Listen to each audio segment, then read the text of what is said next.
आयनन ऊर्जा, आयनन ऊर्जा से हमारा जो क्वेश्चन आता है वो क्या है, सबसे पहले आयनन ऊर्जा या इसी को हम कहते हैं आयोनाइजेशन एनर्जी।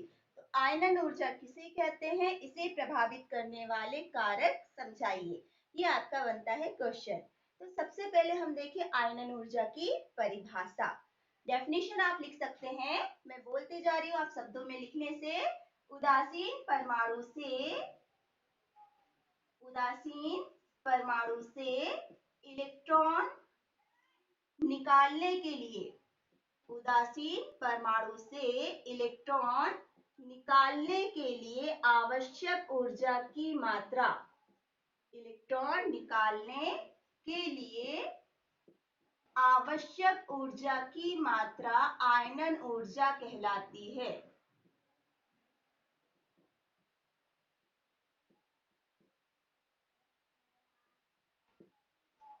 इसकी हो गई डेफिनेशन कि उदासीन परमाणु है, अभी हमने कहा धनायन बनते ना, उदासीन परमाणु से इलेक्ट्रॉन निकालने के लिए आवश्यक ऊर्जा की मात्रा क्या कहलाती है, आयनन ऊर्जा, या इसी को हम कहते हैं आयनन विभव, आयनन विभव कहलाती है।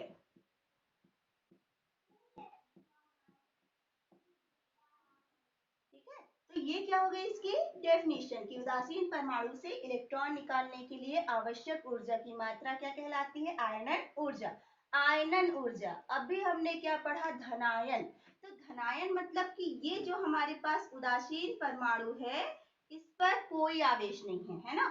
और ये उदासीन क्यों है, क्योंकि इस पे क्या है, इलेक्ट्रॉन और प्रोटॉन की संख्या बराबर है ना। गैसीय अवस्था में जब उदासीन परमाणु है जिसमें इलेक्ट्रॉन और प्रोटॉन की संख्या बराबर है, तो हम जब इससे इलेक्ट्रॉन निकालेंगे तो ये इलेक्ट्रॉन आसानी से नहीं निकलेगा। क्यों नहीं निकलेगा, क्योंकि हम जानते हैं कि नाभिक में जो प्रोटॉन पाए जाते हैं वो इलेक्ट्रॉन को आकर्षित करते हैं, है ना। हमने परमाणु संरचना पढ़ी है, उसमें कहा है कि जो नाभिक है, नाभिक में प्रोटॉन होते हैं, नाभिक के चारों ओर इलेक्ट्रॉन होते हैं, और ये जो नाभिक होते हैं वो इलेक्ट्रॉन को आकर्षित करते हैं।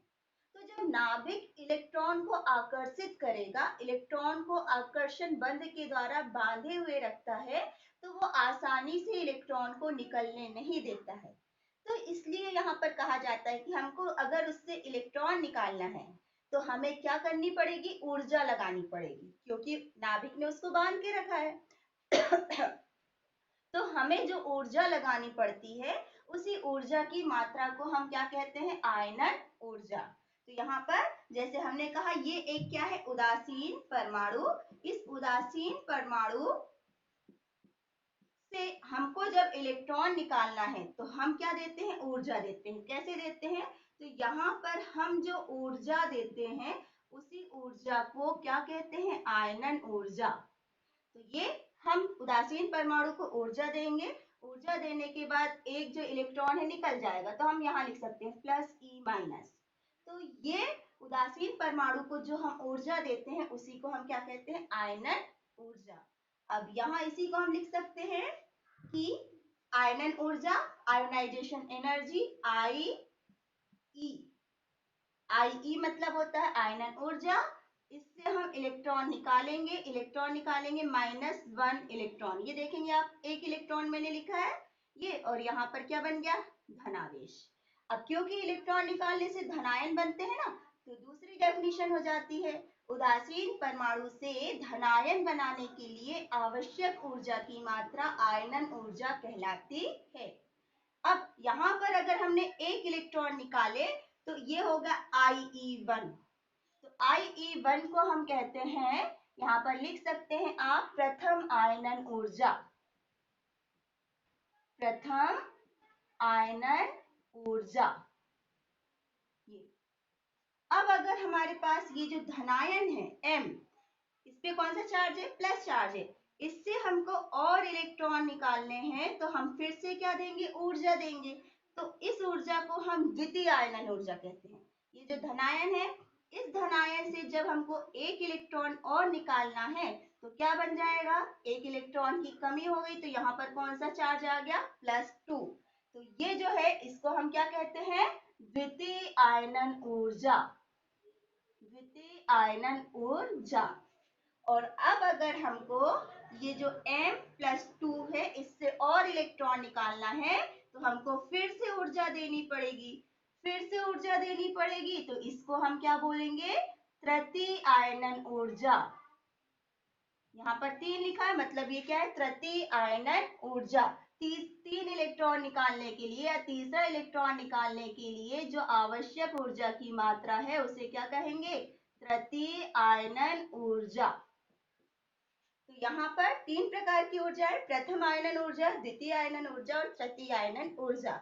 इससे आपको क्वेश्चन पूछता है कि जो प्रथम आयनन ऊर्जा का मान वो कम होता है जबकि द्वितीय आयनन ऊर्जा का मान अधिक होता है। इसे हम आयनन विभव भी कहते हैं। एनसीईआरटी की बुक्स में आपको विभव लिखा मिलेगा या आयनन एंथैल्पी। थोड़ा सा बेटा यहाँ ध्यान देंगे, इसे एंथैल्पी भी कहते हैं। एंथैल्पी क्या है, ऊर्जा। एंथैल्पी है, विभव है, ऊर्जा है, एक दूसरे के पर्यायवाची हैं। तो बुक्स में कहीं आयनन एंथैल्पी है, कहीं आयनन ऊर्जा है और कहीं आयनन विभव है।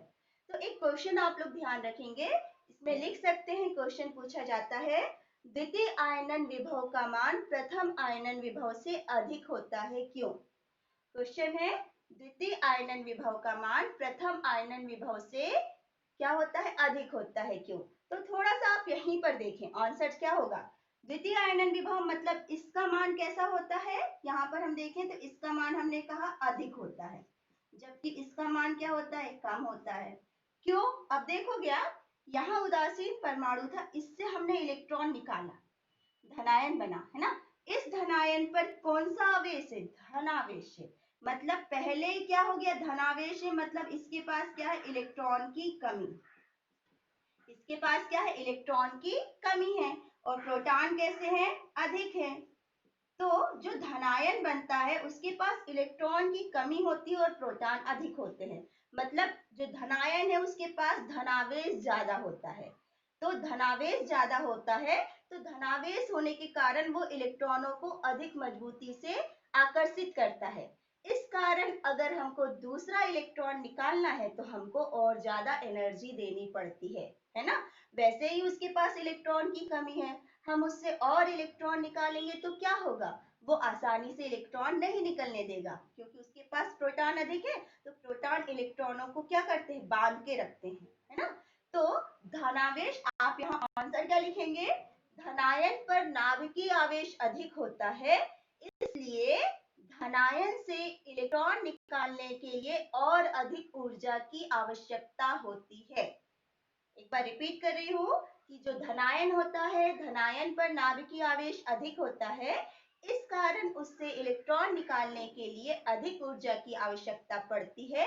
इसलिए जो द्वितीय आयनन ऊर्जा है उसका मान हमेशा प्रथम आयनन ऊर्जा से अधिक होता है। और ये जो आयनन ऊर्जा है इसको हम इलेक्ट्रॉन वोल्ट से दर्शाते हैं, ईवी। आयनन ऊर्जा की जो इकाई है उसे हम किससे दर्शाते हैं, इलेक्ट्रॉन वोल्ट से दर्शाते हैं। तो आप इसे नोट कर ले, इंपॉर्टेंट क्वेश्चन है, आयनन ऊर्जा किसे कहते हैं, तो आपको इतनी चीजें बतानी है।